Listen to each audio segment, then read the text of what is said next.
வணக்கம் நண்பர்களே, எல்லோரும் நல்லா இருக்கீங்கன்னு நம்புகிறேன்.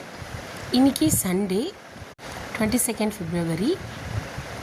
சின்ன பொண்ணு என்னோடய ஒர்க் நேச்சர் காரணமாக அப்பா ஊருக்கு தூக்கிட்டு போயிருந்தாங்க. ஒரு 5 days கழிச்சு இன்றைக்கி தான் வந்தா. ஊரில் அவள் சரியாகவே சாப்பிடல அப்படின்னு அப்பா சொன்னனால இன்றைக்கி அவளுக்கு பிடிச்ச இந்த மசாலா ஃபிஷ் ஃப்ரை, அதாவது மீன் மேலே இருக்க மசாலாக்கள்லாம் நல்லா சாப்பிடுவா. அம்மா ஊர்லேருந்து அப்பாட்ட 2 கிலோ தனியாத்தூள், அப்புறம் 3 கிலோன்னு நினைக்கிறேன் இடியப்ப அரிசி மாவை அரைச்சி கொடுத்து விட்டுருந்தாங்க. எப்பயுமே அம்மா ஏதாவது ஊர்லேருந்து என்னோடய வேலையை இலகுப்படுத்துகிற மாதிரி ஏதாவது ஒரு பொருள் கொடுத்து விட்டுட்டே இருப்பாங்க.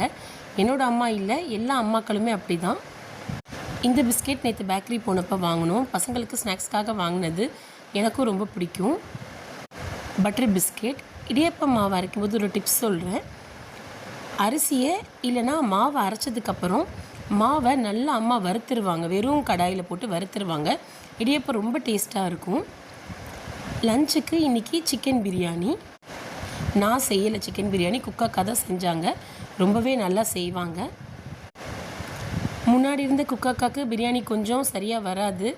நான் தான் செய்வேன். வதக்கியெல்லாம் விட்டுட்டு போவேன். அந்த அக்கா தம் போடுவாங்க. இந்த அக்கா ரொம்பவே நல்லா செய்கிறனால பிரியாணி செய்கிற வேலையும் நான் பண்ணுறதில்லை இப்போது. இது தயிர் பச்சடி. இன்றைக்கி பிரியாணிக்கு முட்டையெல்லாம் நாங்கள் வேக வைக்கலை. கொஞ்சம் சிக்கன் பீஸ் ஒரு 4-5 எடுத்து வச்சு வீட்டில் இருக்கிற மிளகாத்தூள், தனியாத்தூள், மஞ்சள் தூள், இஞ்சி பூண்டு பேஸ்ட்டு, லெமன் போட்டு ஒரு 5-6 பீஸ் மட்டும் பொரித்தேன். பசங்க சாப்பிட்டது போக 1-2 தான் எங்களுக்கு இருந்துச்சு. அப்புறம் இந்த ஃபிஷ் ஃப்ரை. காலையில் பாப்பாவுக்கு கஞ்சியும் இந்த சிக்கனும் ஃபிஷ் ஃப்ரையும் வச்சு கொடுத்துட்டேன். வெறும் ரைஸ் கஞ்சி தான். அவளுக்கு பிரியாணி பிடிக்காது. ரொம்ப நாள் கழித்து அவளுக்கு ஊட்டினது ரொம்ப சந்தோஷமாக இருந்துச்சு. 2வது பொண்ணு ஊர்லேருந்து வந்தனால டயர்டாக இருந்தால், அதனால் அவளை விட்டுட்டு எங்கள் ஃப்ரெண்டு ஒருத்தங்களோட மாமா மாமிக்கு வளகாப்பு ஃபங்க்ஷன் 10 வருஷம் கழித்து அவங்க கன்சீவாக இருக்காங்க, அதுக்கு போயிருந்தோம்.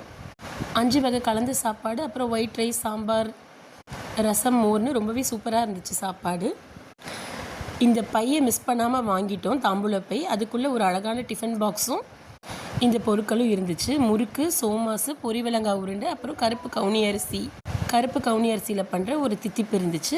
உள்ளே ஒரு ப்ளவுஸ் பிட்டும் இருந்துச்சு. எனக்கு 2 தாம்பூல பை கொடுத்தாங்க. எனக்கு ஒன்று, என் பொண்ணுக்கு ஒன்று. நான் சின்ன பொண்ணை கூட்டிகிட்டு போகாதனால அவளுக்காக ஐஸ்கிரீம் மட்டும் அங்கேருந்து எடுத்துகிட்டு வந்தேன். இந்த மாதிரி யார் யார் அவங்க குழந்தைங்கள விட்டுட்டு போனீங்கன்னா அங்கே ஃபங்க்ஷன் வீட்டிலேருந்து ஏதாவது எடுத்துகிட்டு வருவீங்கன்னு கமெண்ட்டில் சொல்லுங்கள். என்னோடய சண்டே இப்படி தான் முடிஞ்சிச்சு நண்பர்களே. மீண்டும் இன்னொரு மினி விலாகில் சந்திக்கலாம். நன்றி, வணக்கம்.